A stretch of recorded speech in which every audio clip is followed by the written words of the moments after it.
ACC, Big 12. ACC, Big 12. Where does West Virginia belong? Hold tight, I'll tell you.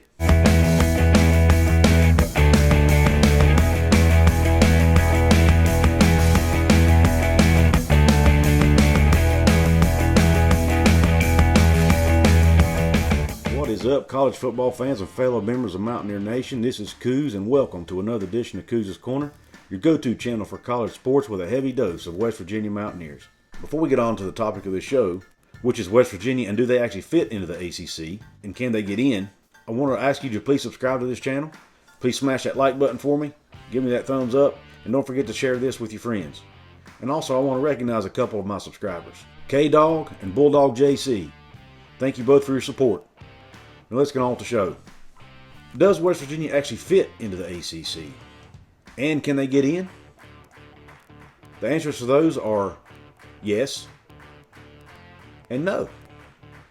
And here's what I mean by that. There's a report by a gentleman by the name of Tim Altimore. He's a strategist and a consultant who's worked with a lot of companies. He's worked with a lot of universities and a lot of schools. And he's been around college football. And he understands what university presidents look for when they're looking to add schools to their conference. As fans, we look at how good they are on the field, and that's really all we care about. And we do, we do know the importance of TV viewership. We hear that all the time. And we've heard, the rumblings about academics. Well, all three of those things matter. And as fans, we'll even say academics don't matter. Well, I'm here to tell you they do matter. This report that I'm going to give you a link to will prove that to you. Now, Mr. Altimore's been making the rounds in the media. He's been on Sic'em 365. He's been on John Kurtz's show talking about this report, and I encourage you to go listen to those, and I also encourage you to download this report yourself and look through it because it's extremely interesting and extremely informative. And these are the types of metrics that these university presidents actually use when they're looking to add schools. They're looking at a lot of things. And if you look at these metrics, and I'm going to put one chart up on the screen right now. If you look at this metrics right here, West Virginia doesn't fit in the ACC. But we do fit in the Big 12. We're actually a really good fit in the Big 12, culturally, institutionally, and academically, and athletically. Because look at the metrics. We don't stack up academically with most of the ACC schools. That is a fact, based on, and you can, right here's the data to prove it. We are one of the lowest ranked Power 5 schools, if not the lowest ranked Power 5 school in the nation, academically. Now there's context to that.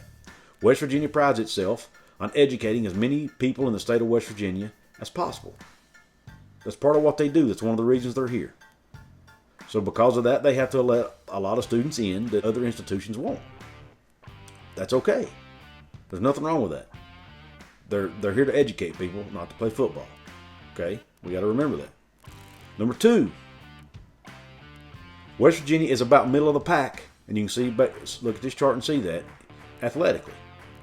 As a fan, that kind of bothered me. I thought we would be higher up because we've had good soccer programs, we've had good gymnastics programs, our rifle team is amazing, our football teams and basketball teams have both been solid over the years. But if you look how we stack up, we're about middle of the pack. We're right there.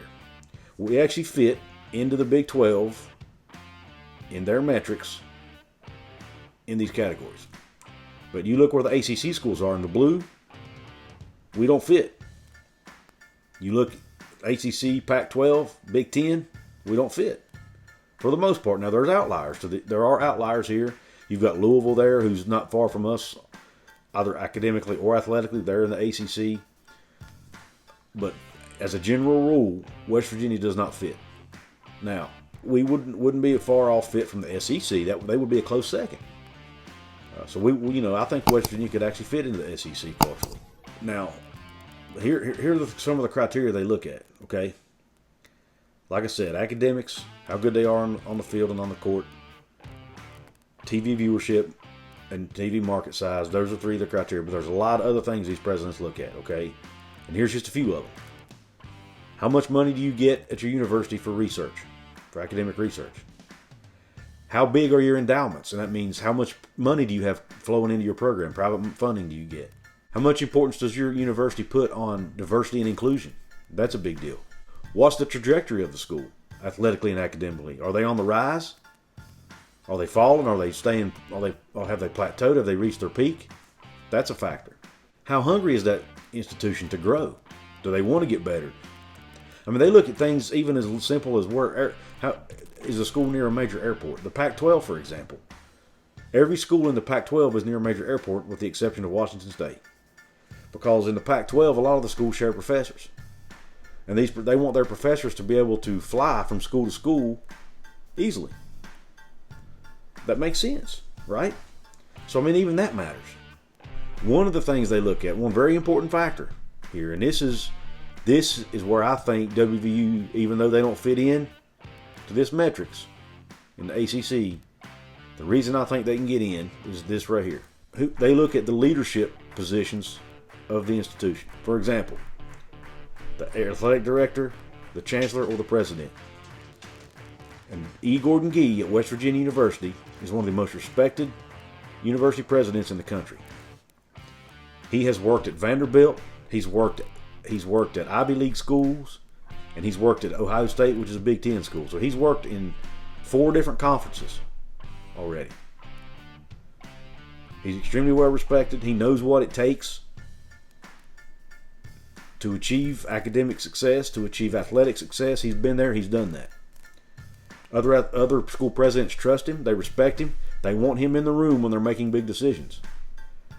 So for that reason alone, which I actually touched on in the very first video I ever published on YouTube, which I'll put a link to in the description, Gordon Gee is the key to West Virginia getting an ACC, which means if they're going to get in, they need to do it now or as quick as possible.